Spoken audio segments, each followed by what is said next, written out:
Dakar Dem Dikk. problème mu monnaie ça se pose avec acuité ci biir bus yi. souvent da ngay gis receveur ak client di jàppante. ci li nga xam ne moom mooy problème mu monnaie boobu. souvent da ngay dégg kii naan boo yéeg da nga war a yore monnaie. kii naan li ma am laay duggee alors. non je pense que loolu c'est vrai yàgg na fii mais xam nga bus buy daw receveur mënul wàcc mënul bouger mi ngi nekk ci boxam. ñii di dugg ñoo gën a mën am indépendance pour mën a def au moins monnaie bu jegee nga xam ne du ñu am problème de monnaie c'est vrai que jàppante bi bari na ci loolu yàgg nañ ma ko wax.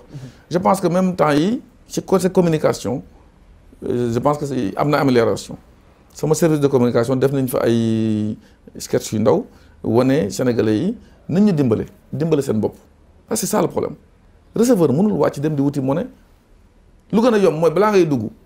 doo indi 10 000 francs pour benn billet de 150 francs loolu tamit ñi ñu ci wax te dëgg loolu mooy dëgg ñu dimbale ci loolu moo tax daal defe naa dañu yoraat de l'amélioration mais bientôt aussi affaire monnaie yooyu ce sera derrière nous ndax lan ñu ngi jëm ci informatisation du système mooy le ticketing boo ñëwee ay carte d'abonnement ngay ñëw da ngay ñëw rek bippe rek jàll kenn doo dafa waxte affaire monnaie te boo ñëwee bippe jàlloo da ngay compléter tuuti rek recharger war sa carte même ci biir bus bi. Sénégalais yëpp amuñu possibilité am ay carte. pourtant ñu ngi charger carte orange de. waaw mais du. c'est le même système. ni ngay charger sa carte orange. wala cay navi yenn affaire yi c'est la même chose. bu jeexee nga charger war sa carte ñëw dugg boo duggee fekk jeex na ci biir bus bi mën nañ ko charger waat ci biir donc loolu yomb na waxuñu nag ay abonnement yi yooyu ay carte yoo xam ne la da nga koy jël pour weer bi nga xam ne doo taxaw boo duggee rek. da ngay bippe rek jàll bu jàllee vert nga jàll bu jàllee rouge nga dem seet sa waay. su la neexee nga brûler aussi boo amee fit. bon boo amee fit mais. comme ni gars yi di def ci métro yi rek. conseillé wu ma ci Sénégalais yi parce que lii alalu askan bi la. tout à fait nañ ñu dimbale lii nga xam ni régime bi indi na ko te musu fi am.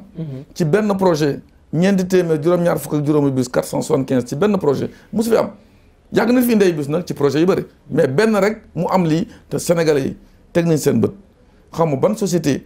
moo yombalul sénégalais yi seen dund waaye Dakar Dem Dikk bokku ci waaye bus yu climatisé yi ñu dugg di dem ak dikk dem Saloum yow defe naan léegi bàyyi nga sa oto sax yow am na loo ma ci wax donc yokkute la incha allah rabbi daañu def de sorte aussi maa ngi profiter de l'occasion lançant un message à l'État du Sénégal au gouvernement au président de la République ñam nañu waaye ba tey ñu ngi xiif nañ ñu yokkal ay bus ñu mettre à la disposition des Sénégalais yor ko yor bu rafet moo gën di ko jox privé yi